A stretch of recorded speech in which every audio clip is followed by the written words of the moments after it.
What a good man, humble champion, and the heavyweight champion of the world, Tom Aspinall, destroys Curtis Blaydes. Stylistically, one of the toughest fights in the division that was supposed to be for Aspinall, right? Curtis Blaydes, a good wrestler, developing his striking. He's a big guy, hits hard, and Aspinall knocked him out in a single minute. Called out Jon Jones after, which is the fight everybody wants to see. Everybody wants to see Jon Jones versus Tom Aspinall because both are champions. Aspinall on paper is supposed to be the toughest fight for Jon Jones as well, and the fans are getting behind Aspinall. This is the fight the heavyweight division needs to have. But the way that Aspinall beat Curtis Blaydes was very dynamic. I mean, the man's speed is outwardly compared to any other heavyweight. He is so incredibly quick on his feet, and his punching speed is that of like a welterweight. It's insane to watch. Every single time we get surprised by Tom Aspinall's speed. And it wasn't a right hand that dropped Curtis Blaydes, it was a jab. A jab dropped Curtis Blaydes. The power of this man is insane as well. To drop Curtis Blaydes with a jab is something you would probably expect from someone like Francis Ngannou, right? Someone who hits that hard, or Derek Lewis. But combined with that speed, Aspinall has that kind of power as well. And he is a ferocious finisher.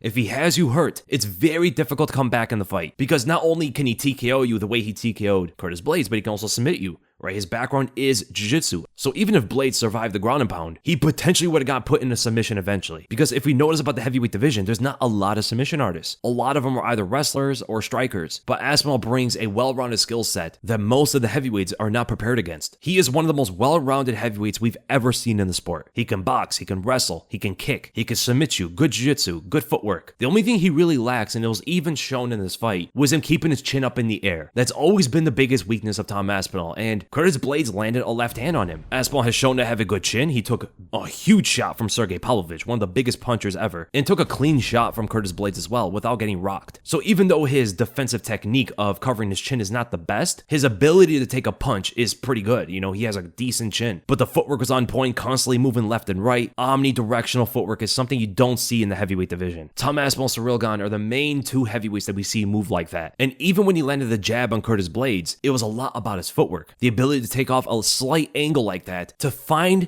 Blaydes' chin with the jab on that small opening that Blaydes gave him, while also slipping Blaydes' jab with his hands down, squeezed on the inside of the jab to spearhead straight forward, landing his own jab on Curtis Blaydes, was extremely slick by Tom Aspinall. The right hand seemed to have grazed a little bit on the top of the head of Blaydes, and maybe that did rock him, but it looked like most of the impact of the knockdown was off of the jab. Now, this fight didn't go without criticism. There are some fans that believe that it was an early stoppage. They believe that Curtis Blaydes wasn't fully out of it. Now, I disagree with the early stoppage thing because even though Tom Aspinall didn't knock him out, even though he wasn't postured up and throwing haymakers at him, you know, full power punches to damage Blaydes further, Blaydes wasn't defending himself whatsoever. And he was in a position where he could have postured a little bit or even rotated, got into his guard. Fight Aspinall somehow. Don't just lay there on your stomach, taking punches to the face. Left and right hands on both sides were landing on Blaydes, and Blaydes just kind of laid there to take it. And it wasn't for like a couple seconds. No, he was there for a while. Just 5 seconds total is how long Blaydes was defenseless taking punches. So I completely understand why the referee stepped in and stopped the fight. He wanted to see something out of Blaydes. He gave him plenty of time to fight against Aspinall, and he didn't do anything. He just laid there. And I think for Curtis Blaydes' health, it was better it was stopped this way because the guy was going to get finished regardless. I mean, Aspinall is not going to stop, and he has the ability to submit him as well. No matter what Blaydes did in that position,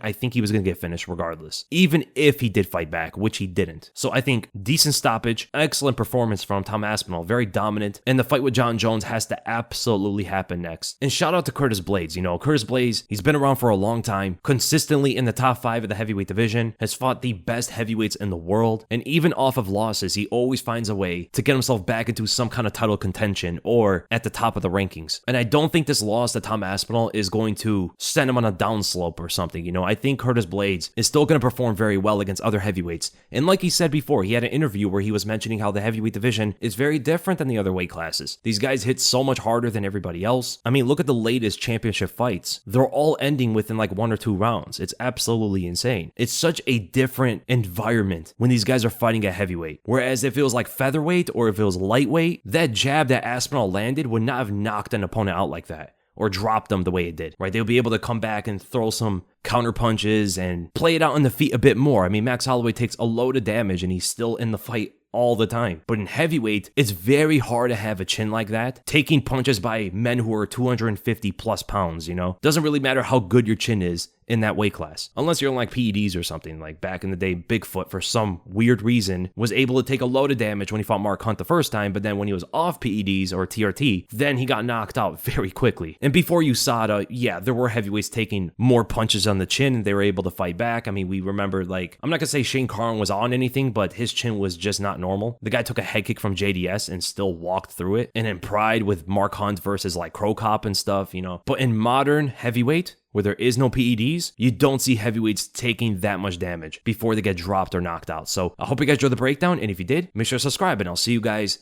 in the next video.